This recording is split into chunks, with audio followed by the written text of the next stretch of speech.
Thanks everyone for joining our webinar today, Electricity Markets Current Events. I'm really excited for this conversation. It wraps up our webinar series on electricity markets.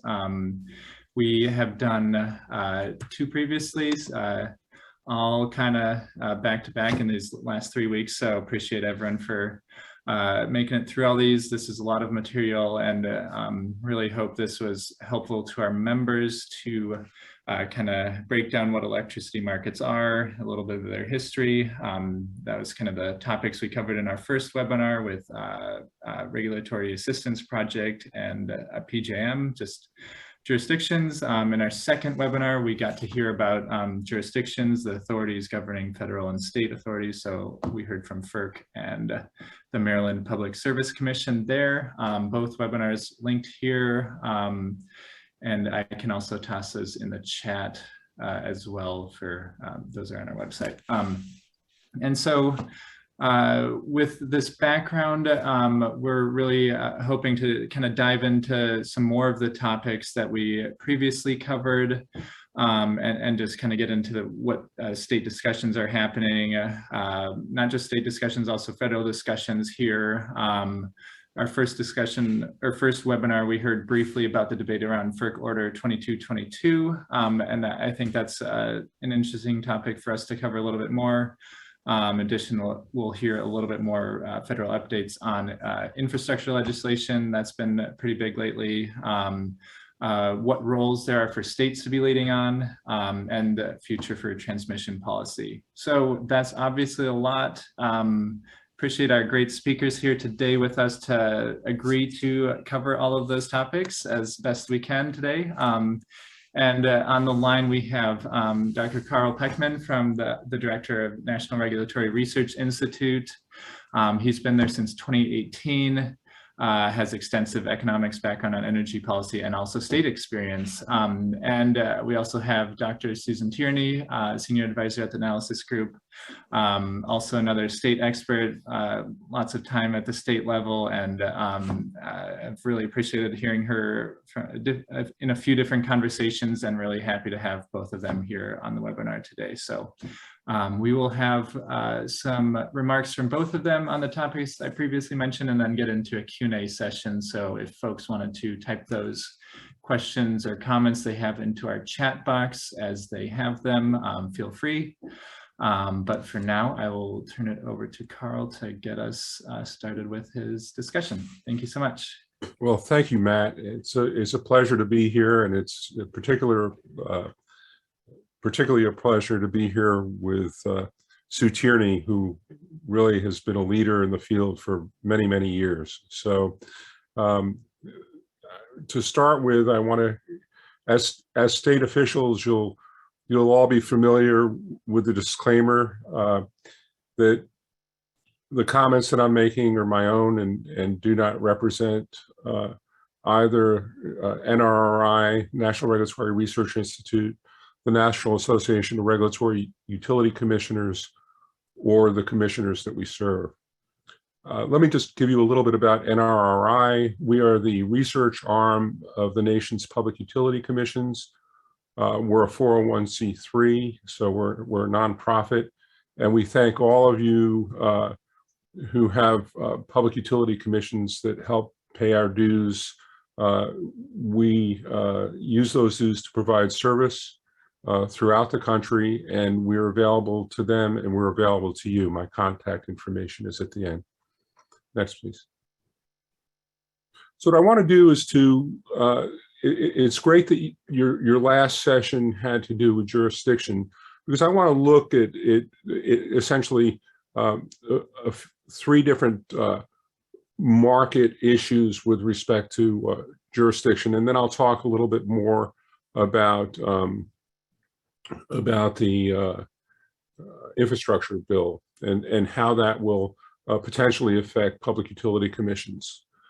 But let me just give a recap a little bit about the nature of jurisdiction. Until the Federal Power Act of 1935, states were primarily responsible for regulating IOUs, investor-owned utilities, not municipal utilities, and rural co-ops hadn't really been developed at that point. So in that process of regulating investor-owned utilities, there were some utilities that had an interstate nature where there were transactions within a holding company between different utilities. And it became a very difficult problem for state commissions to evaluate whether or not the costs that were being charged to customers were reasonable. That was one of the main driving forces behind creating the Federal Power Act. And the Federal Power Act created what was called a bright line. And by the way, a lot of what I'm talking about has a lot of judicial decisions associated with it. I haven't encumbered the paper or presentation with those. I have a paper with a citation at the end that has all of those kinds of citations in it in much more detail. But that bright line created a situation where state public utility commissions were responsible for handling retail electric service, sale to the final customer. The Federal Power Commission, and then subsequently the Federal Energy Regulatory Commission, was responsible for handling sales for resale. I'm a utility that sells to another utility. That utility then sells to its customer. The sale from utility to utility is a sale for resale, and the sale to the customer is considered a retail transaction. Now, the rationale behind this had to do with the physical nature of electricity, where if you put an electron into one part of the grid, the bulk power system, you really couldn't tell where it ended up. And so as a consequence, any electron that went into the system was in interstate commerce. Now, there are, of course, a few exceptions to this. Texas is an exception because it wasn't interconnected with the rest of the country and still has minimal interconnection, which are direct current interconnections, which control the nature of the flow. Obviously, Hawaii and Alaska also are not in interstate commerce because there's an awful lot of water and land in between the mainland and those. But the rest of the independent, the rest of the utilities in the country are at least partially regulated by state commissions in terms of the retail service, and then the wholesale service that they have is regulated largely by the Federal Energy Regulatory Commission. There was a case recently called FERC v. EPSA, which dealt with demand response, which upheld the ability to regulate retail rates, but it started to encroach, in a sense, or open up the door to the customer side of the meter, recognizing that what was happening on the customer side of the meter was increasingly affecting the operation of the power system. Next slide, please.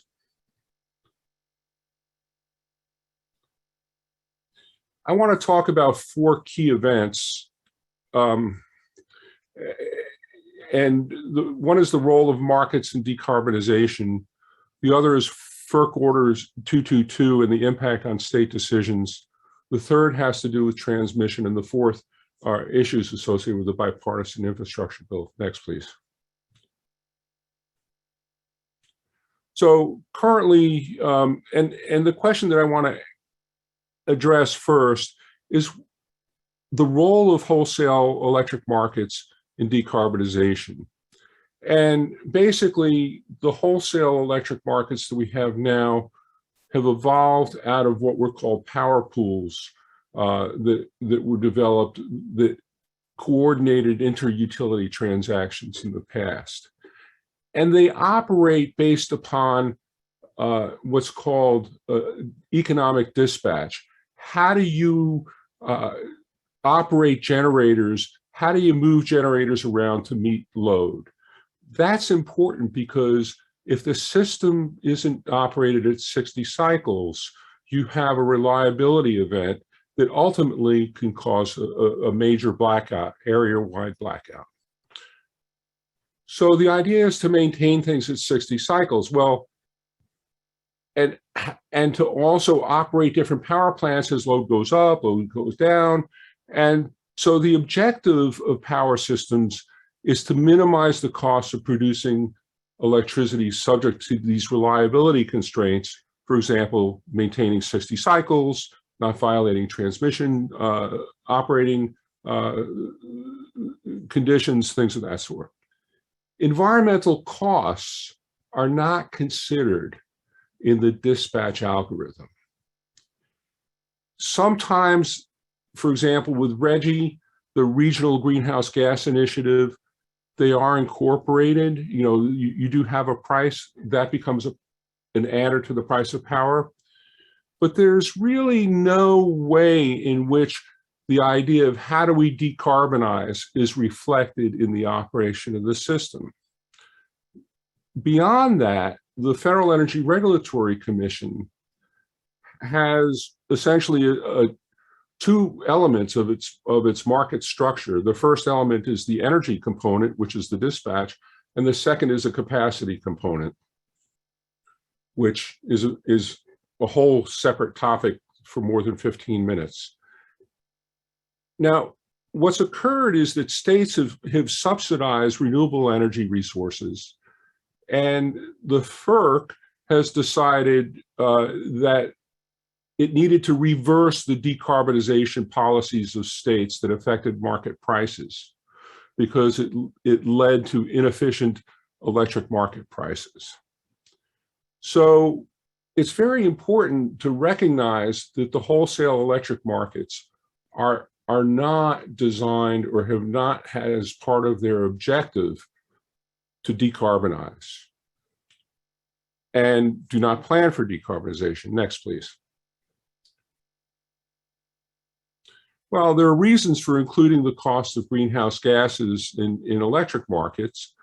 The EPA has issued an endangerment finding where the administrator found that the current and projected concentrations of the 6 well-mixed greenhouse gases in the atmosphere threaten the public health and welfare of current and future generations. As an economist, we call this an externality. And for sort of social welfare to be maximized, externalities need to be incorporated into the operation of markets. One might think that there's a just and reasonable standard that the FERC uses to determine whether or not prices are acceptable, that including externalities into that just and reasonable standard would be one way of incorporating carbon. Next, please. But there's a question about whether or not reflecting carbon prices. There's a lot of talk amongst economists about the need for a carbon tax, for carbon prices and things of that sort. And there's a question about whether or not having a carbon price put into the dispatch algorithm is going to be sufficient to correct and to meet carbon reduction goals.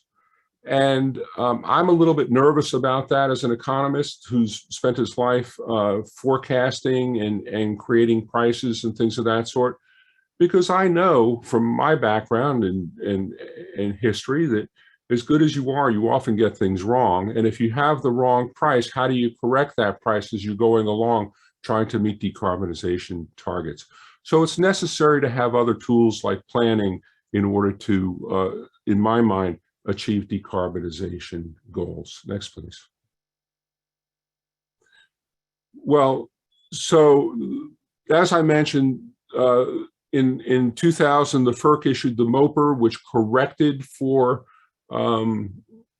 state actions on that subsidized renewable resources and things of that sort.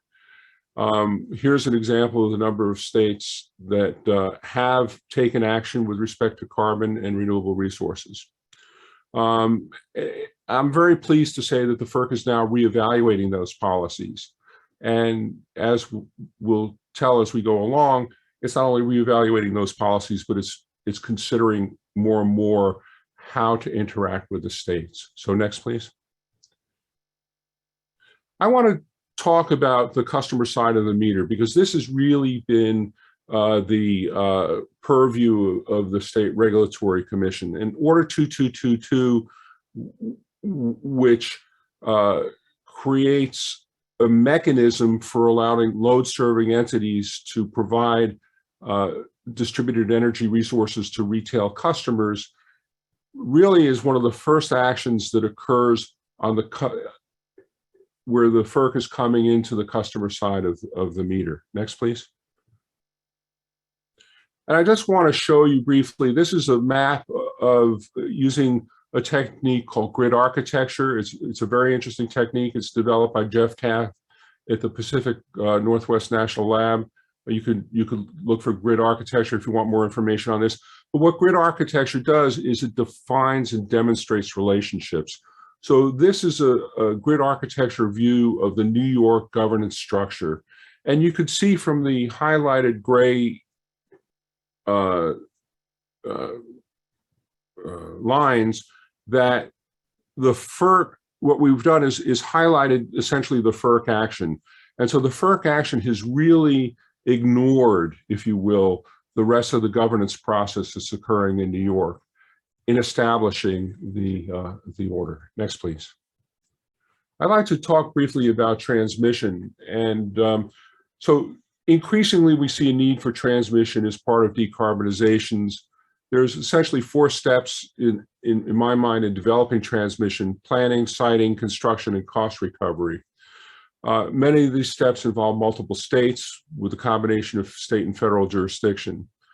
The FERC and NARUC have recently, the National Association of Regulatory Utility Commissioners, has recently created a joint federal-state task force on electric transmission to coordinate on planning and pricing. Next, please.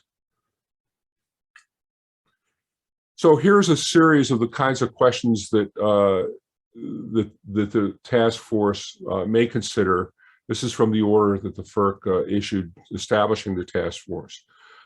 For example, identifying barriers that inhibit planning and development of optimal transmission necessary to achieve federal and state policy goals, as well as potential solutions to those barriers.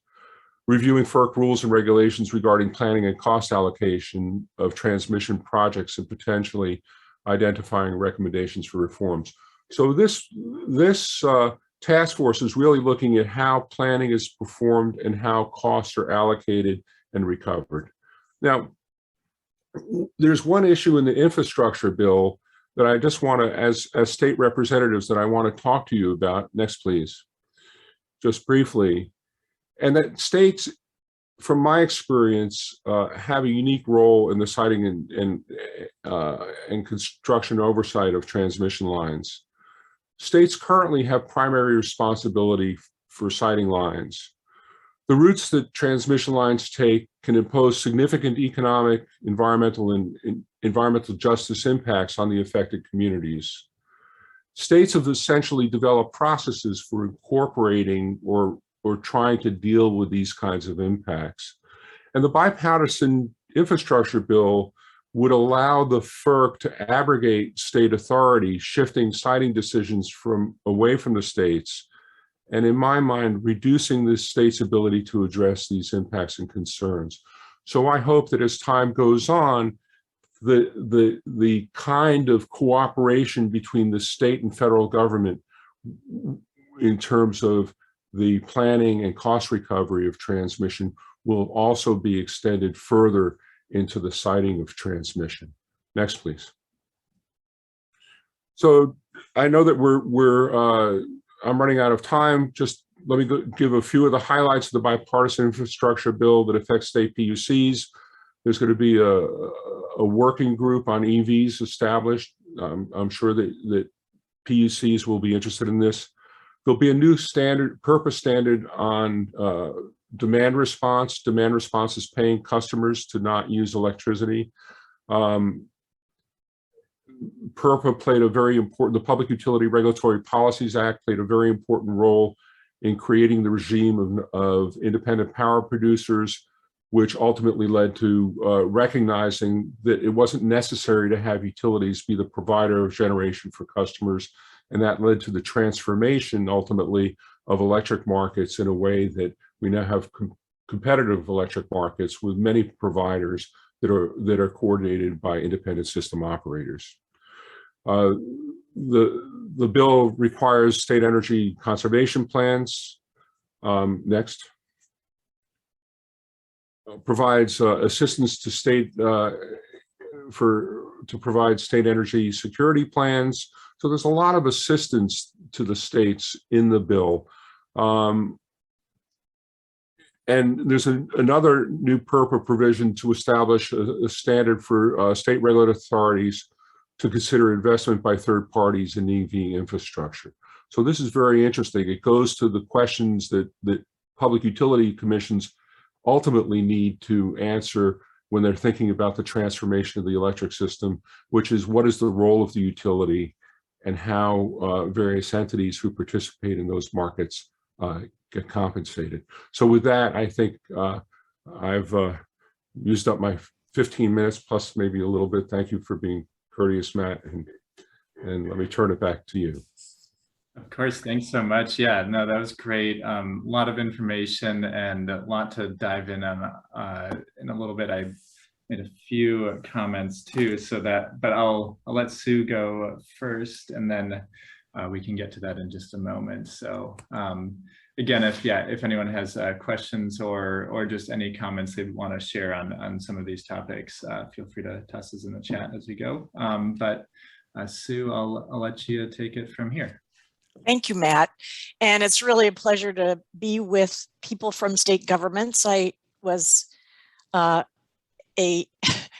loved the years that I worked in state government, where I was involved in energy facility siting, Public Utility Commission, and environmental affairs. And it was really my favorite time in government. I'm going to try to backfill on a couple of things that Carl talked about, and it's really a pleasure to be with him here today. So I'm going to talk about things that really are at the intersection between federal and state policies having to do with wholesale electricity markets. Next, please. I'm going to just talk about a couple of things.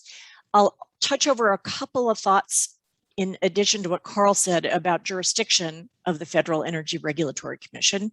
And then I'll talk about these, the different structures of power markets across the country and amplify some of the points that Carl was making about places where there has been some friction between states' decarbonization policies and approaches and these markets. I'll talk about transmission planning that's under FERC, and then congressional action on either the bipartisan infrastructure bill that came out of the Senate or the reconciliation bill, as we've seen some insights from the House. Next, please.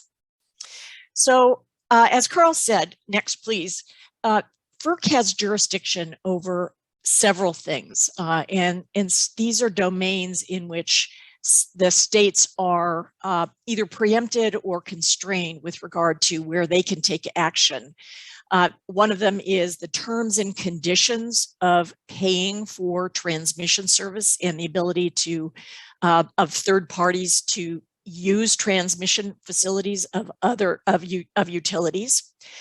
Second, sales of electricity for resale, and in our field we tend to talk about that as wholesale electricity, but it's really technically in the laws sales for resale.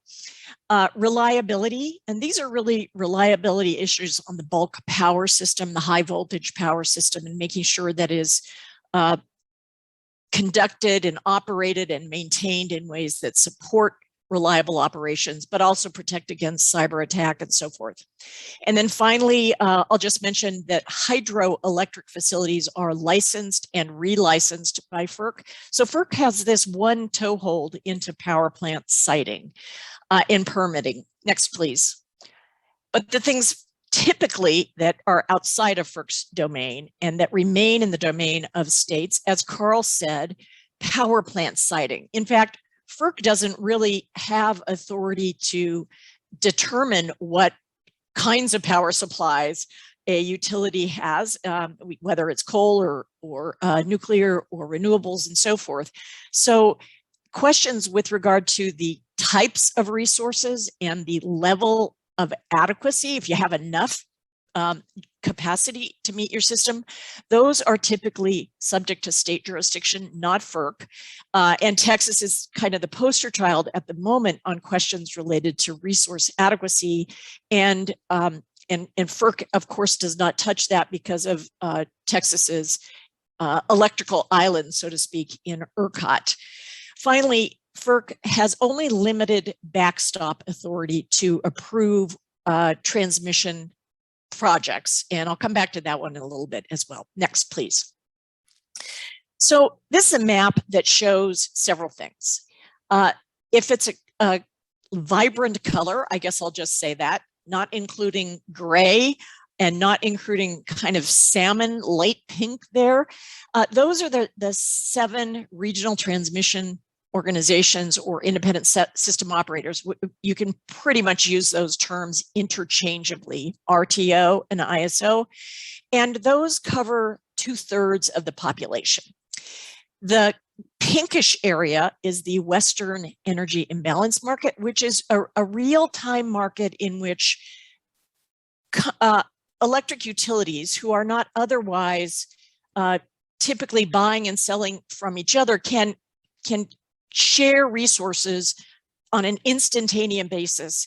If somebody is short of supply and then somebody else is long on supply or has a cheaper resource to dispatch and so forth.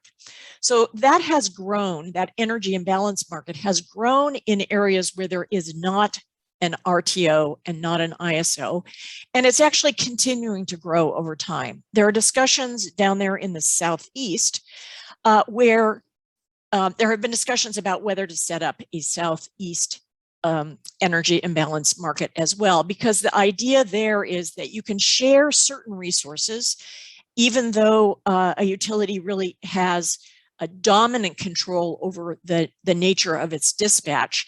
And those regions have a lot of what are called balancing authorities, which are determining which plants operate when. Now, as I mentioned, the gray parts are the parts of the country where there is not an organized market. And in those, we think of a purchase and sale of power for 1 week or 1 day or 1 hour or many years.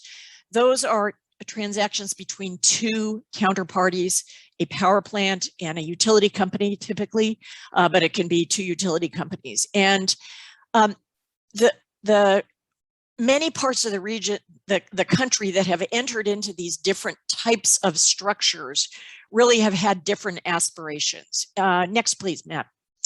So there are parts of the country that have both a vertically integrated industry structure and an organized market. So California, utilities own power plants, transmission lines, distribution lines. Same is true in Colorado, same is true in Georgia, in Florida, and so forth.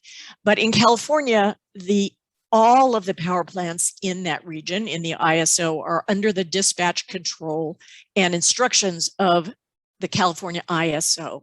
That is not the case in the gray parts of the country where the utility also owns power plants and transmission lines. In that instance, you would have the utility determining the dispatch order and types of plants that are on the system. Now, like California, there are other RTOs where there are these vertically integrated electric systems. And I'm thinking of Minnesota, that's part of the Mid-Continent ISO, and let's see, Nebraska, which is part of the Southwest Power Pool. In those places, the utility determines its resource portfolio, often under the jurisdiction of state regulators who are looking at integrated resource plans. Now, that's very different than 4 parts of the country. Next, please. You see up there in the Mid-Atlantic and Northeast, those are regions of the country where the states restructured their electric industries. So the utilities are wires companies only, transmission and distribution. They often have a default function of providing retail electric service to end-use customers. But all three of those ISOs in the Mid-Atlantic and Northeast, PJM, NYISO, and ISO New England, they all have a capacity market, which is the subject of the friction that Carl mentioned a few minutes ago, when the states have been trying to influence the change in their electricity portfolios over time, signing long-term contracts and so forth. And FERC found, with the assistance of some appeals in court and so forth, that FERC had exclusive jurisdiction over those centralized capacity markets, which are the means in those three RTOs of determining which resources get paid for having steel in the ground, basically, and being there. Now, Texas is also vertically integrated, not vertically integrated. And in ERCOT, Texas, there in the tan color, there is neither a capacity market nor is it vertically integrated. And every customer has to choose his or her own supplier of retail electricity. And of course, there's a lot of discussions going on. The reason I mentioned all of these overlays between organized markets, bilateral markets, industry structure, is it means that these different systems have different market rules, and the states play very different roles in influencing the character of resources on the grid.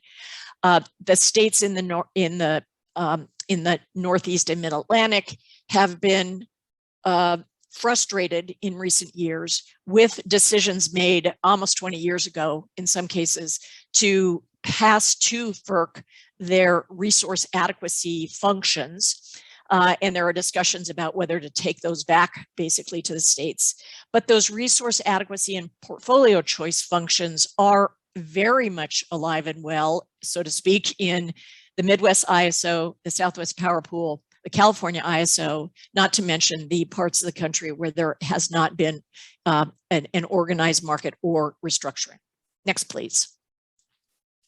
Now, Carl used the same map to talk about the fact that most of the states have some kind of climate commitment.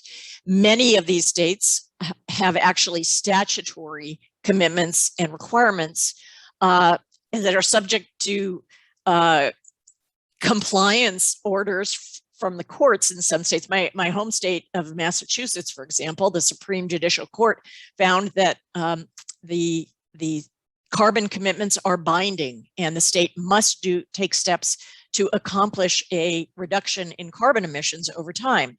So that means that the state is going to want to be actively involved in the electricity and energy transitions, but then it bumps into this jurisdictional issue with FERC.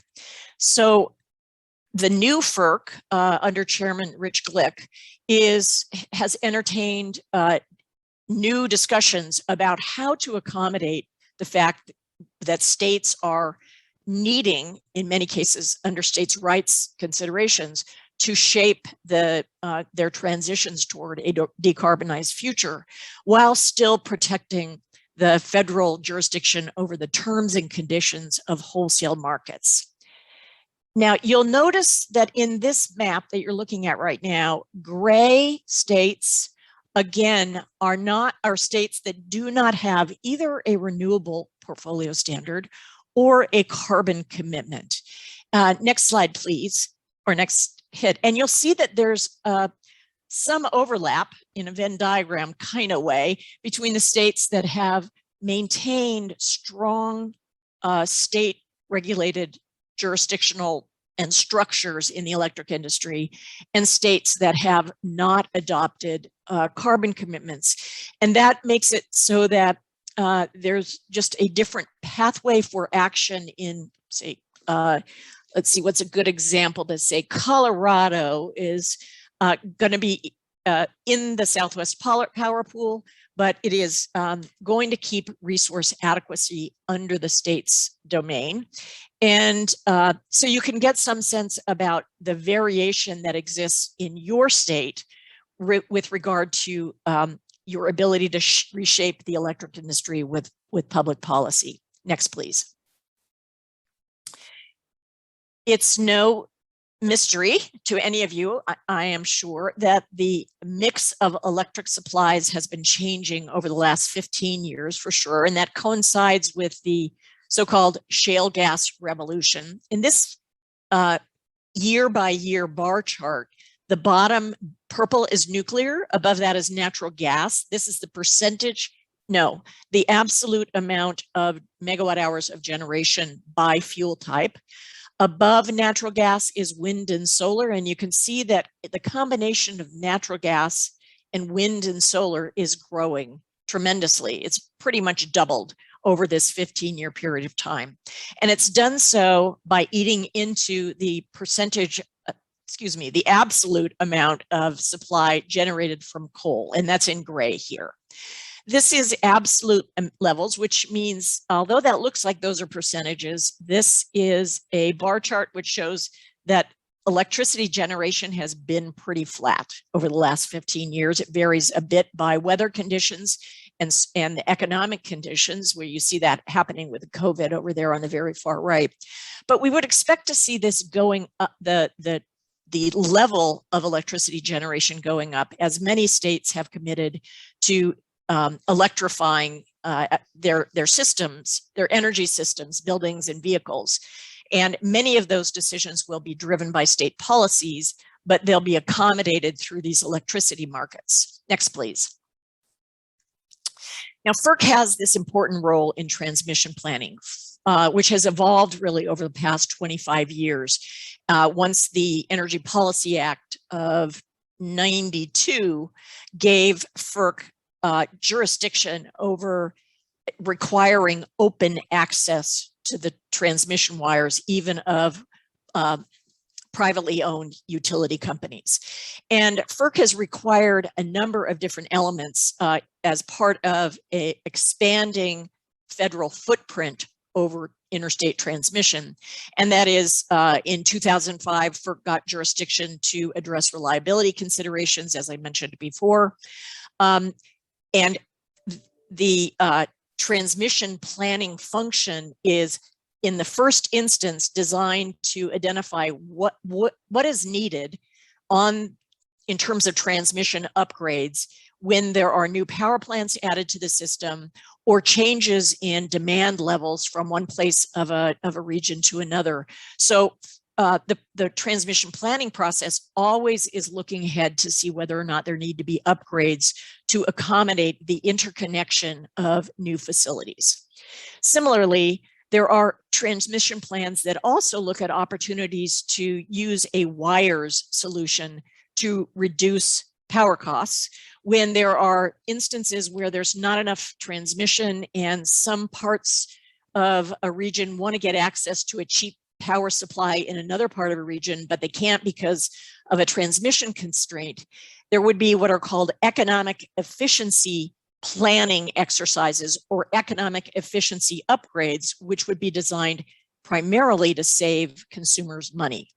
Now, although FERC does not have jurisdiction over the siting and permitting of transmission lines, history has told us that if there's a reliability reason for wanting an upgrade, it is relatively easy. I mean, it's never easy to build a transmission line, but it's relatively easy to get approvals put in place because of fear of the lights going out.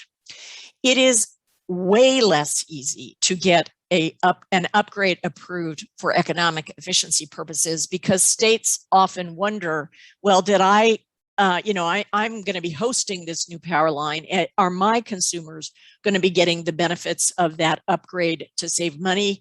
Or when the power system prices kind of equalize over geography because you have reduced congestion, are my consumers actually going to be paying more? And so those are tougher to cite.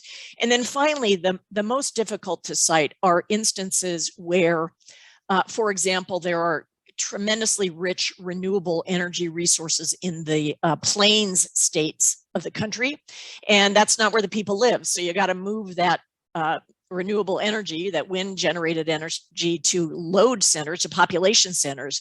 And those are very, very difficult to cite. And much of the discussion today over expanding federal jurisdiction over interstate transmission siting has to do with that last category, which is for these access to high quality renewable energy.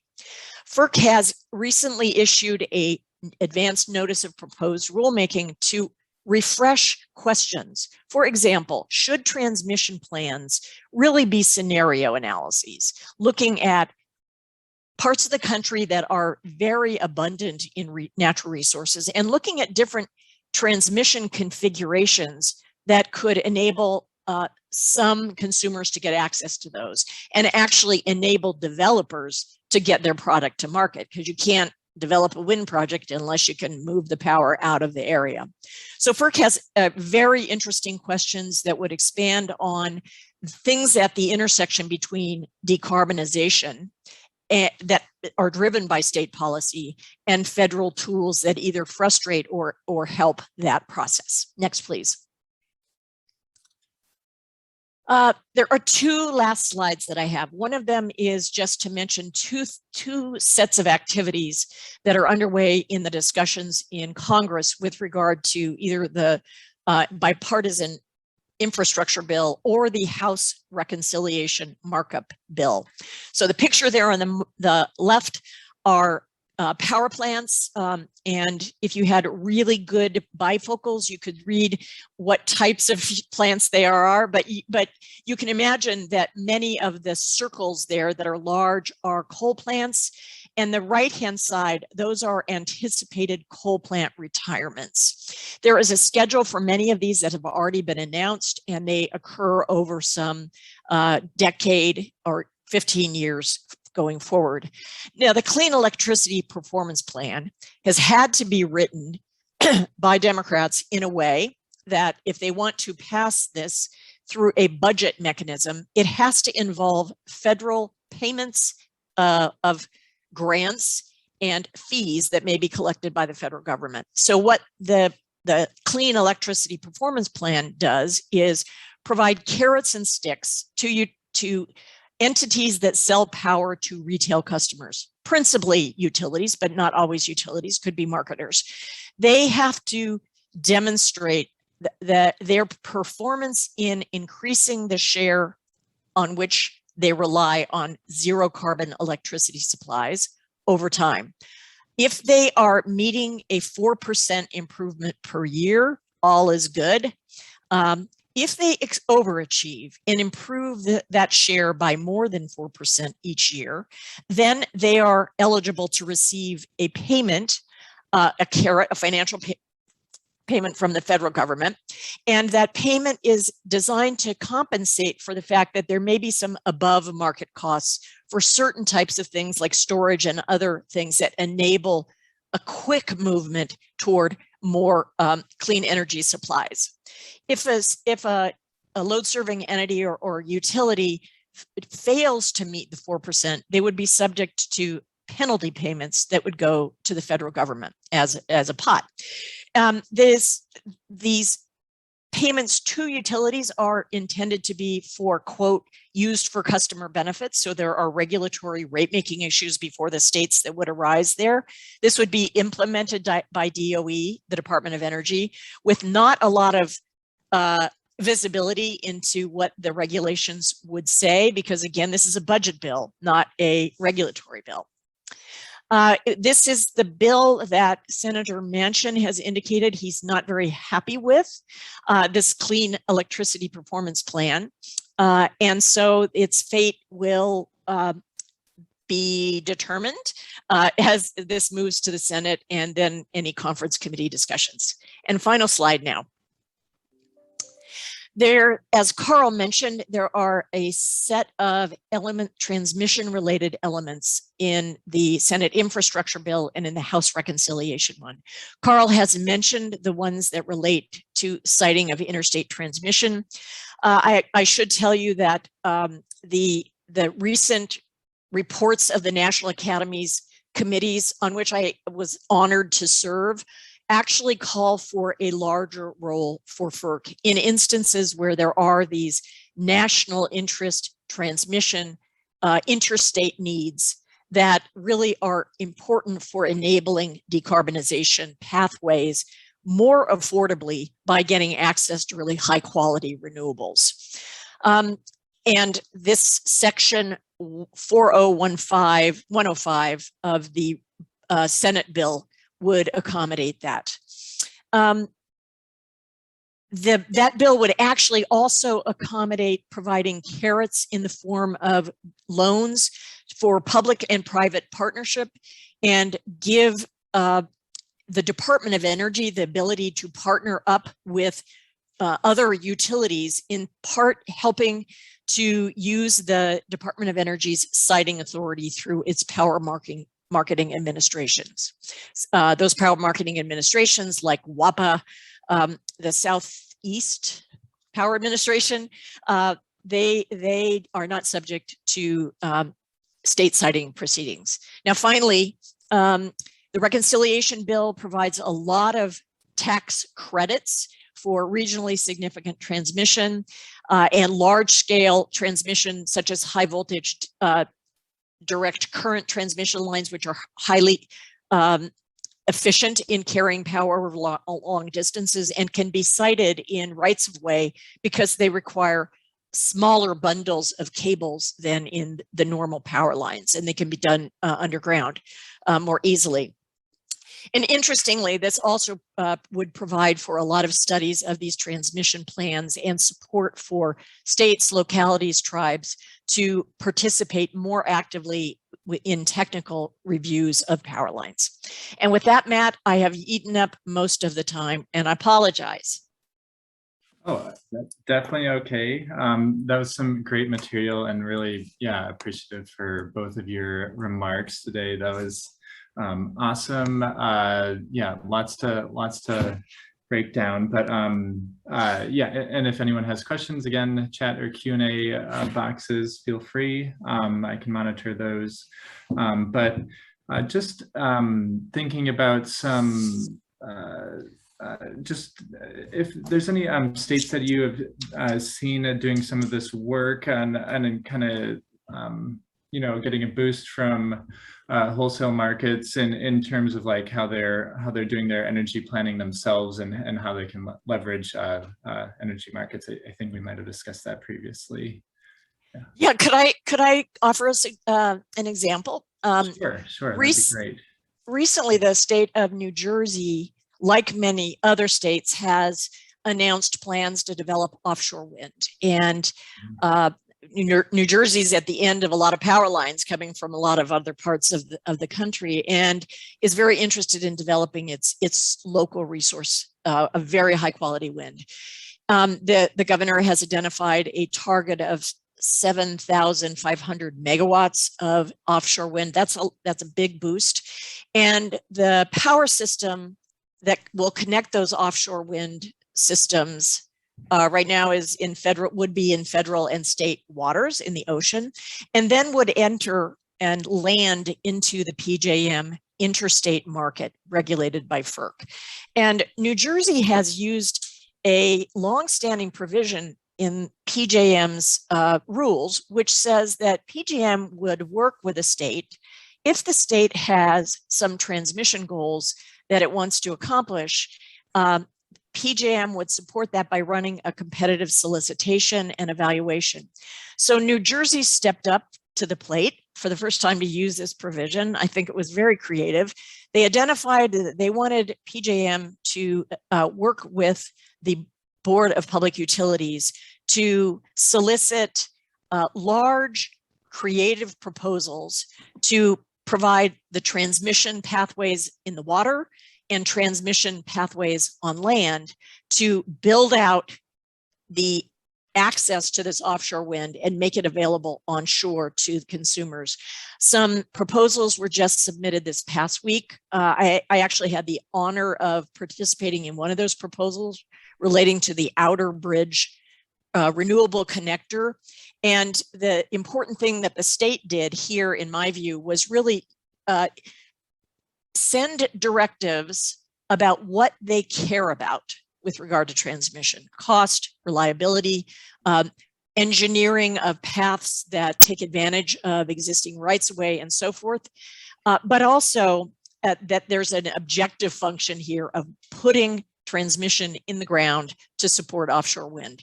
And New Jersey, if it chooses any of these proposals that have come in, the New Jersey consumers will pay for this because the state would have found that these were cost-effective solutions. Great. Thank you so much. Carl, not sure if you wanted to take a shot at that question too. No, I thought Sue did a great job. Yeah, great. And I got another question in the chat, why Southeast states are not already in an RTO. And I was sort of wondering if that could kind of combine with a different question I had on just a topic that we had discussed previously too, on whether wholesale markets would be kind of sufficient to meet some of these decarbonization goals, or just state energy goals in general. And maybe if some of the Southeast states, they see some different benefits by not being in a RTO as well. I'll also point out, I think Southeast states or some of the utilities down there have considered joining an RTO. I think Southeast Energy SEAM or something like that, some kind of acronym. But anyway, I'll toss that over to you guys. Carl, do you want to start? Sure. I think that when you look at the Southeast states, what you're seeing are extremely large interstate holding companies and utilities. For example, the Southern Company covers many states. And so it essentially operates internally as an ISO or power pool in terms of the way it dispatches and things of that sort. The real issue then is how other resources are incorporated into that system.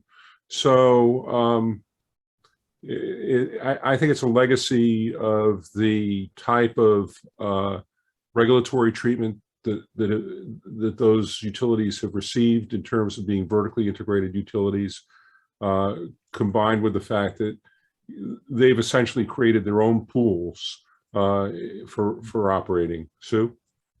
Yeah, I would agree with that, Carl. And also just take us back 25 years in history. That was a period in which some states were trying to get off oil as a high-priced fuel in the power sector. Natural gas wasn't really available for use in the power sector, and many of those states embarked on the large-scale construction of nuclear plants, and most of those faced tremendous cost overruns. Consequently, the high-cost states had industrial customers who very much wanted to get out from under the cost structure of those utilities. And there was a lot of pressure at the time to open up and restructure the market to allow more competition. The sense was that competition would help put discipline onto those cost increases. So the high cost states at the time included California, included those Northeast, Midwest, Mid-Atlantic states, as well as Texas. The other states were low cost states. They tended to be dominated by coal-fired power plants in the Rockies and in the Midwest. Coal was cheap at the time, and there was less pressure to move to a restructured competitive market.